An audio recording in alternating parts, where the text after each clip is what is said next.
Para naman sa balitang abroad, kasunod ng kanyang pagkakatalaga bilang pinakamakapangyarihang individual, inihayag ng bagong Supreme Leader ng Iran na gaganti sila sa mga pag-atake ng Estados Unidos at Israel.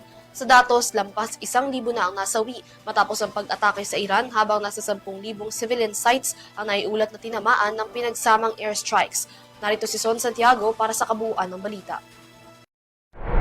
Will never retreat. We will revenge the blood of our martyrs. The revenge will be always there, not only for the late Supreme Leader, but also for the blood of every single Iranian citizen who lost his life or her life because of this war. Naglabas na ng kanyang kauna-unahang pahayag ang bagong Supreme Leader ng Iran matapos siyang maluklok sa pwesto kung saan nangako siyang gaganti laban sa mga kaaway ng bansa habang nagpapatuloy ang tensyon sa Middle East. Ang pahayag ay pinalabas sa Iranian State Television kung saan binasa ito ng isang presenter habang ipinapakita ang larawan ni Supreme Leader Mojtaba Khamenei at ang watawat ng Iran. Sa kanyang naturang mensahe, ipinahiwatig umano ni Mojtaba Khamenei na magpapatuloy ang laban ng Iran sa Amerika at Israel at iginiit ang kanilang paghihiganti para sa mga nasawi sa digmaan.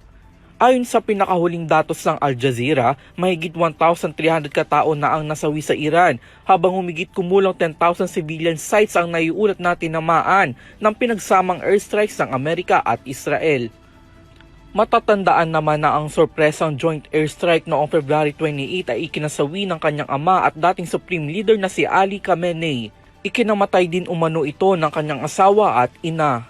Samantala, ipinahiwatig din ng bagong Supreme Leader na patuloy na gagamitin ng Iran ang kontrol nito sa Strait of Hormuz bilang leverage sa gitna ng digmaan. Ang naturang strait ay isa sa pinakamahalagang rutang dinaraanan ng langis sa mundo at naging sentro ng tensyon sa kasalukuyang labanan. Dahil sa pagsara nito, naapektuhan rin ang pandaigdigang merkado ng enerhiya kung saan lumagpas na sa $100 kada bariles ang presyo ng langis. Nagbabala rin si Khamenei sa mga karatig bansa sa Middle East na may mga base militar ng Amerika. Aniya, maaari pa rin maging target ang mga ito kung magpapatuloy ang kanilang suporta. Ngunit nilinaw naman ng leader na committed pa rin ang bansa sa pagkakaibigan nila sa mga kapitbahay. Gayunpaman, hinimok niya ang mga leader na ito na i-shutdown na ang mga base militar sa kanilang mga bansa at iginiit na ang pangako seguridad ng Washington ay hindi umano nagdulot ng tunay na kapayapaan. Ang mga pahayag na ito ay nilabas ilang oras bago magsagawa rin ng kauna-unahang press briefing si Israeli Prime Minister Benjamin Netanyahu.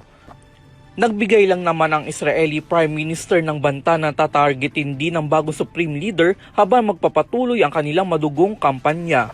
Para sa EuroTV News, ako si Son Santiago, sumasaludo sa bawat Pilipino.